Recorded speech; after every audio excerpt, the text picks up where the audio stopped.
It's my pleasure to introduce Amina Zamani, who is going to be giving us a presentation on empowering relationships. Amina is an executive coach and speaker with 15 years of experience of guiding high potential executives, so I couldn't think of a better program to follow as we relationship build. Thank you, Amina.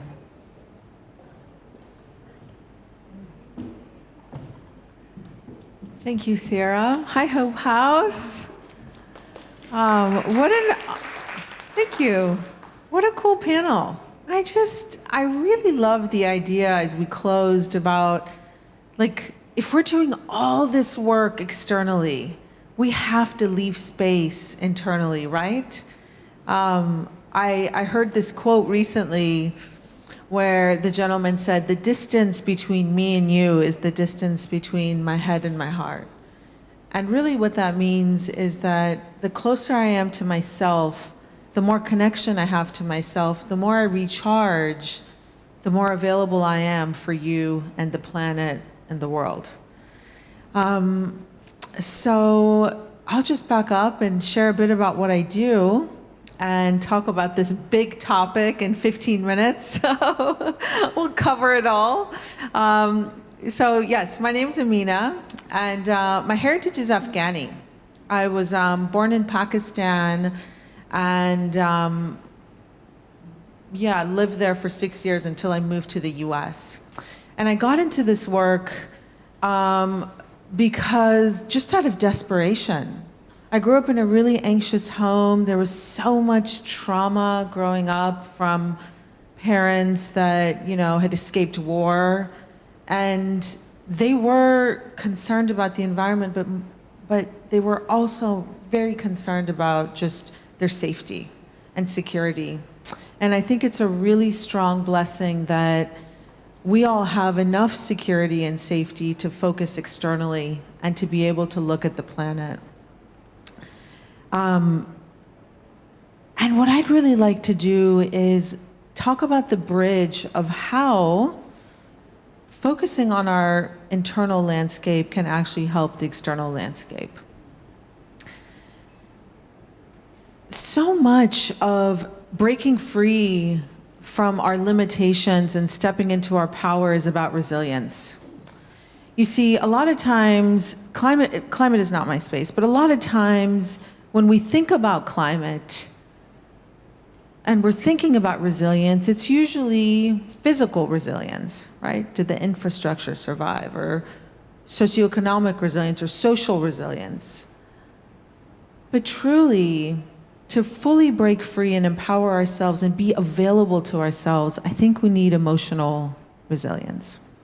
I'd like to start off with sharing a story about a woman, my aunt, Sidika, who embodied so much emotional resilience, and she leveraged the power of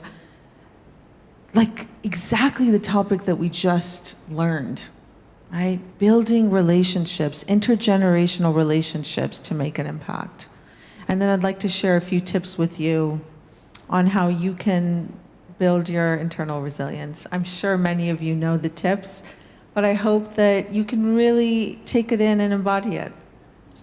So my aunt Sidika, she's about 4'11". She's, I don't know, maybe 89 years old and walks 4 hours a day and reads for 2 hours. She's nuts. She's absolutely amazing. And when she was little, all she wanted to do was go to medical school. You see, my grandfather, her father, started the first Democratic Party in Afghanistan. And was fighting for women's contraceptives and just wanting to change the world. So she wanted to change the world. And she was like, I'm going to be a medical doctor.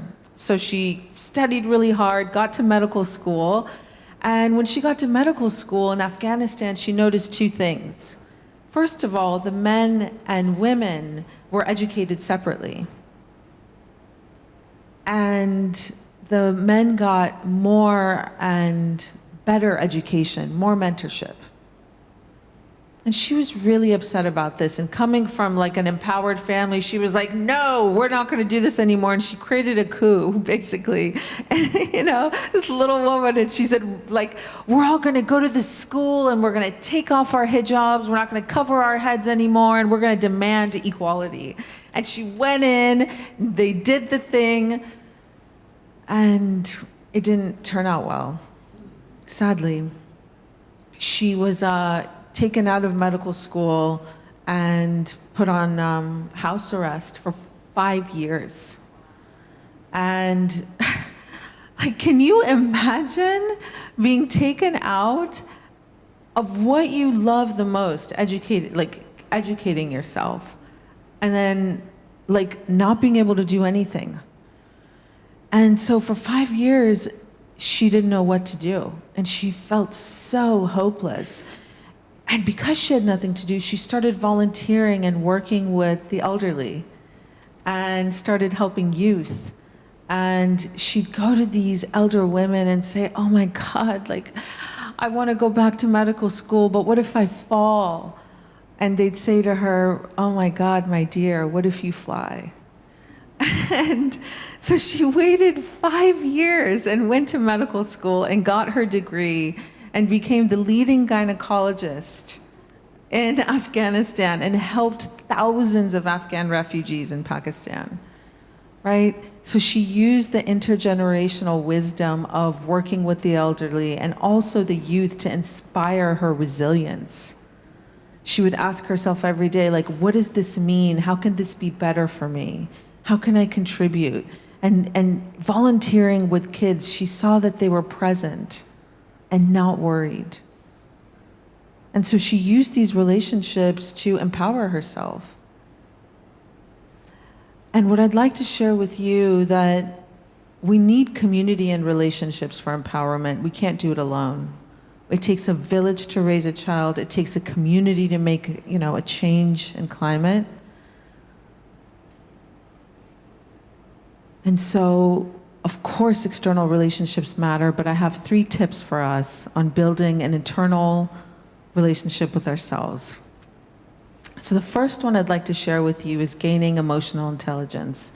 We all know that emotional intelligence is highly valuable, sometimes even more valuable than IQ, right? And traditional intelligence. But how do we grasp it? So there's this tip I heard that I'd like to connect you with. If it's bothering you within 24 hours, resolve it within 48 hours.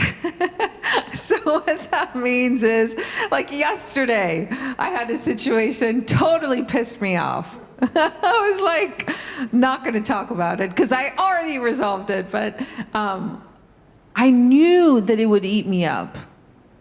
And so I quickly resolved it. And you know what? Sometimes talking about it doesn't mean you do it with that person. It means you resolve it with a safe person. And when we are heard and witnessed, we start producing these brain chemicals of dopamine, of oxytocin. You see, my background's in neurolinguistics, and I studied root cause analysis and belief structures and how our brain operates in performance. And what I learned is that vulnerability creates performance. If we express ourselves and are heard, we literally create the happiness chemical that we experience when we have children or when we feel loved. So important. And then thus we can build that powerful relationship with ourselves. Right? Because your brain is actually secreting the chemical for you to feel better. The second thing is understand our limiting beliefs. What's a limiting belief, right? Limiting belief is a thought pattern we have over and over that may not be true. I'm just not good enough. I don't have what it takes. It's too hard. I'm exhausted. They can do it, I can't. Thoughts like these are limiting. And they impact the way we behave, they impact our emotions, and they separate us from people. Because when I'm feeling down, it's really hard for me to connect with you. You see, on average, neuroscientists suggest that we have between 12 to 60,000 thoughts per day. Whew, it's a lot of thoughts. Y'all have been having thousands of thoughts right here, right now. And literally over 80% of them are negative. So you may be having some thoughts, but looks like 8 out of 10 might be negative. And 95% of them are from yesterday. I love using this stat. Think about that. That means we're having tons of thoughts all the time. So when we have these limiting beliefs, we just have these repetitive thoughts that like eat us alive. So it's really important to figure out a limiting belief. And the best way you can do it is in 2 ways. Figure out what you're feeling. It's like, you know, what are you really feeling? Ugh, I feel anxious, I feel angry. And then ask yourself, what does this remind me of? Well, it reminds me of when my father told me that I was not good enough. It reminds me of when my mother didn't pay attention to me, right? Because these are actual things that happened to me, right? I had a lot of limiting beliefs. I had like a straight A GPA and I felt stupid. Can anyone relate? I felt like I was never doing enough. And so I started changing these beliefs and I got a better relationship with myself. And ultimately, people were nicer to me. So the last thing I want to share with you in terms of a tip is begin to foster a habit of being nice to yourself. That is so damn hard. Would you ever treat other people the way you treat yourself in private? How many of you would actually treat somebody the way you treat yourself? Like, no, right? Like, nobody raises their hand, right? It's like, I would never, right? Like, I wouldn't do it. How many times have we said to yourself, why did you do that? That's so dumb. You know? What's wrong with you? You see, because we have all these negative thoughts, we're prone to negativity. Our brains are wired for survival. So we're always going to be more negative than positive. But I want to share something with you. The 2-minute rule. If you say just nice things to yourself for 2 minutes, it can start producing happy chemicals in your brain. You see, people are always optimizing, especially in the US, for performance. Like this idea that like, you know, I'm gonna get it done, I'm gonna be fast, I'm gonna be efficient. Well, James Clear, author of a really great habits book, Atomic Habits, he told a story of the importance of a 2-minute rule. And what he said was there was a guy, one of his readers, who would go to the gym, walk in, do half an exercise, be there for a couple minutes and leave. It sounds so silly. Like, it's like, what? You're there, dude. You got there. Like, don't go, you know? Well, ultimately, this guy lost 100 pounds because he had to train his brain of just getting to the gym. And he did the 2-minute rule. He got to the gym, walked in, did a half exercise, walked out. 2 minutes can make such a big difference in rewiring our brain. You know all those negative thoughts that we have on a daily basis? 2 minutes can begin to reverse that cycle. So I want everyone to do this before I leave. Who has a cell phone with you? Just, yeah. Take that cell phone out right now. Okay, and go to tomorrow at 8 a.m. and do it now. Like, it's not hurting you. I'm not asking for a favor or anything. Just, it's for you. I'm sorry, it has to be 8. Yeah. Forgive me. So take this calendar and put down a positive thing you want to say on the title of the calendar. There's one thing you want to remind yourself on a daily basis. I'm good enough. I do enough. I have enough. I am enough. I'm worthy of respect. I mean, there's so many women here in this room. We are so worthy of respect, right? That's our birthright, to be respected and loved. I deserve to be loved. I see you doing it. Write that, good job. We got the ally male there. He's crushing it. All right, so put that affirmation there. Now take your phone and put that on repeat. Every day when you look at your calendar, you are going to see at 8 a.m. And I challenge you all to spend even 10 seconds looking at this. 2 minutes. I've been doing it for 2 minutes and it's changing my life. I'm like, oh my God, people are so much nicer to me. And I've been affirming, people love me. I am worthy, like people are so nice to me, and it's true because we emanate. So this idea of breaking free is not easy. We've all had lots of pain, but we don't have to stay in it. And if we're going to solve this climate crisis, we must be sturdy internally. So we've got to be good to ourselves.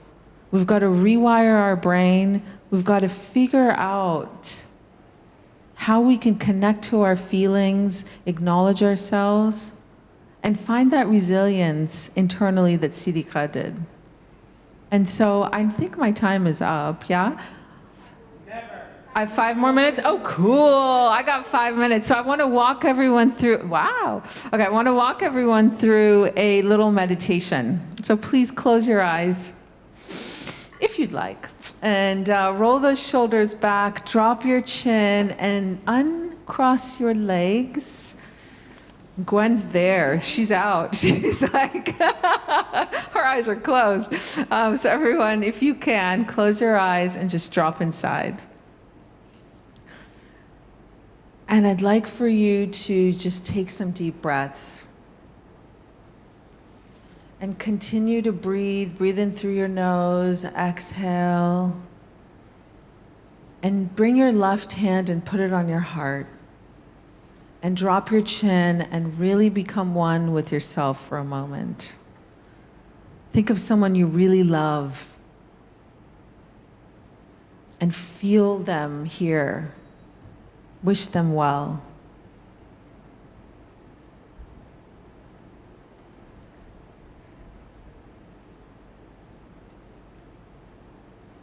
And now think of a day in 6 months from now.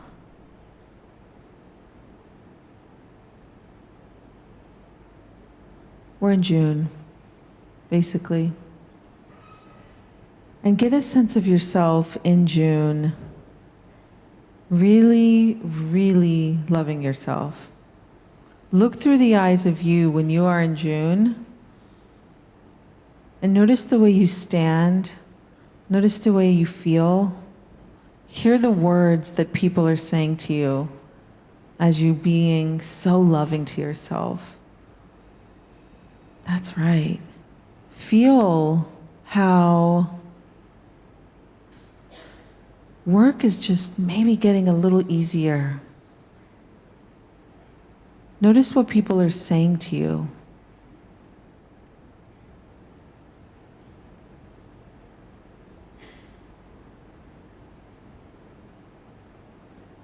Imagine yourself looking in the mirror, looking into your eyes, and actually feeling as if you like what you see from the inside out.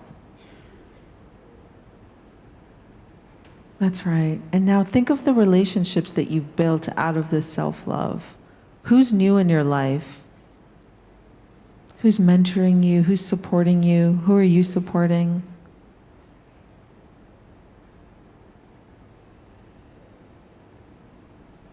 And now watch yourself going to bed feeling so proud of yourself, sometime in January, knowing that you've stepped up this game.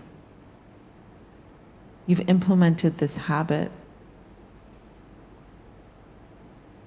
And at the end of the day, as you go to sleep, you just take a deep breath and you feel this deep sense of relaxation and pride. And now leave that restful part of you there and float back into today. Keep your eyes closed and just take a deep breath. and make a commitment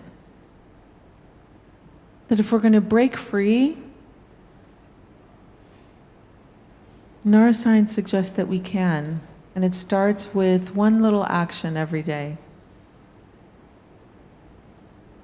So use today and from here on out to be good to yourself. Because after all, you're worth it. We need you to do this, and the planet needs you to do this. Thank you.